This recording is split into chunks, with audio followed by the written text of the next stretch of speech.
Have you ever finished a conversation and thought to yourself, okay, I need to follow up on that, just not right now?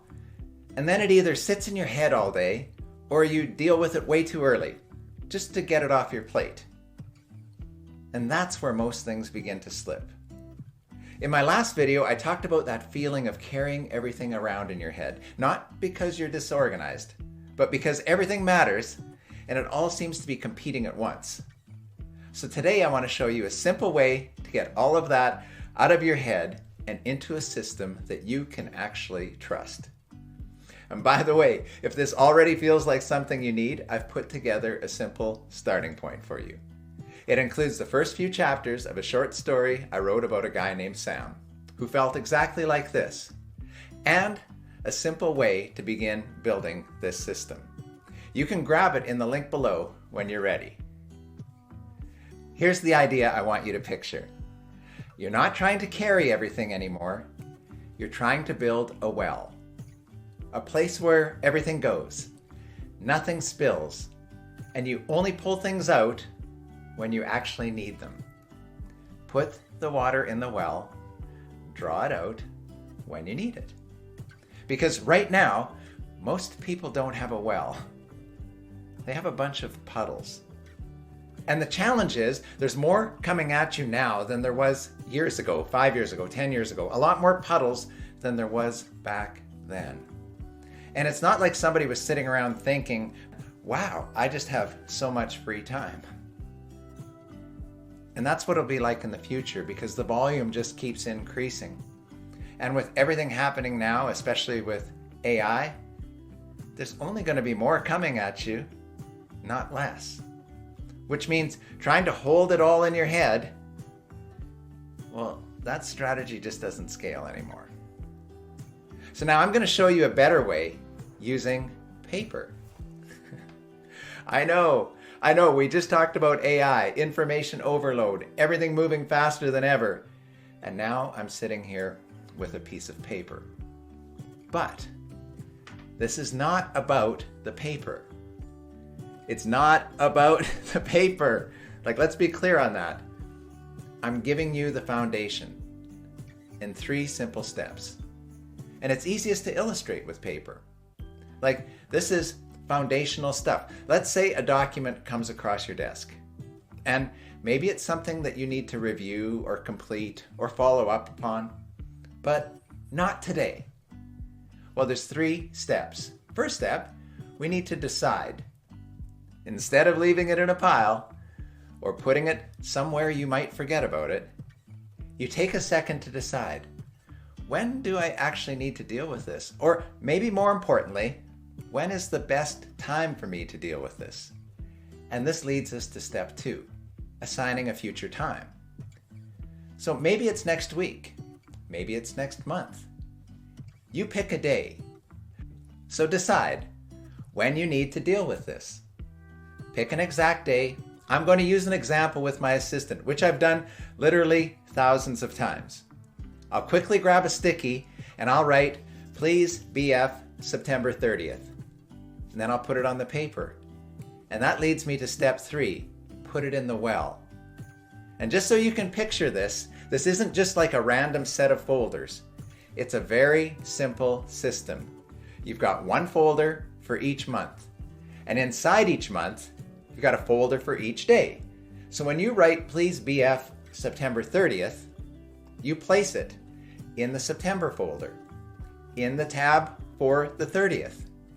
And here's the part people like. These folders act like a carousel. Each day, you move forward 1 step. And that day's folder comes to you. Not because you remembered, but because the system did. And practically speaking, you don't need dozens of sets of numbered folders. You just reuse the same numbered set, and they roll forward month to month. It turns out that people are very capable of handling things like June not having 31 days. And if a bring forward is months ahead, as they often are, it just goes into that month folder until the numbers make their way to that month. And then that bring forward will be put in the right day. So inside that numbered folder, are the things that you decided to deal with on that day. Instead of scanning piles, digging through emails, or trying to remember what matters, it's just there. And if you want to see this more clearly, I walk through it in chapters 5 to 7 in Bring It Forward with a few simple visuals, because once you see it, wow, it just clicks. So again, please BF September 30th. You place it in the system, and when September 30th comes, it comes back to you.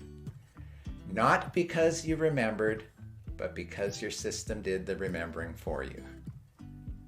Now, here's how it worked in my office. At the end of each day, my assistant would pull the next day's bring forwards, and those items would be ready for me right when I started my next day. No searching, no guessing, no wondering, like, what did I miss? This is your bring forward system. This is your well. Keep the water in the well, draw it out when you need it. And on its own, this creates so much peace of mind. But there's one more step. When that item comes back to you, you'll actually have time set aside to deal with it. So this system can look a little different, of course. For some people, it's shared. They've got an assistant, a front office, someone to help manage the flow. And when that's in place, it makes everything feel calmer for you and your team. And I bet this won't surprise you. Sometimes when I show this to leaders, they'll say something really thoughtful.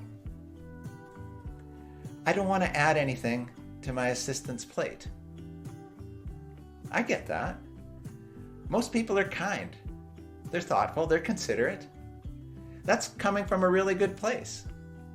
But what's actually happening now? Like, think about it.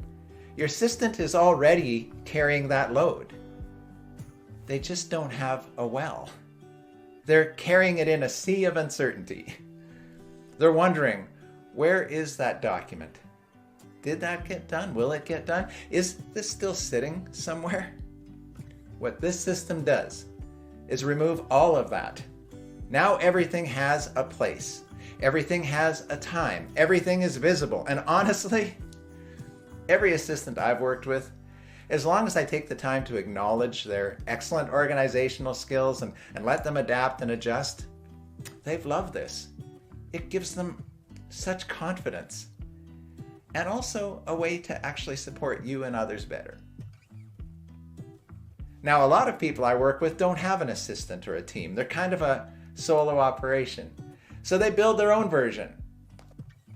A drawer, a simple set of folders, maybe a file box, kind of a smaller, a micro well. Same idea, just scaled to one person.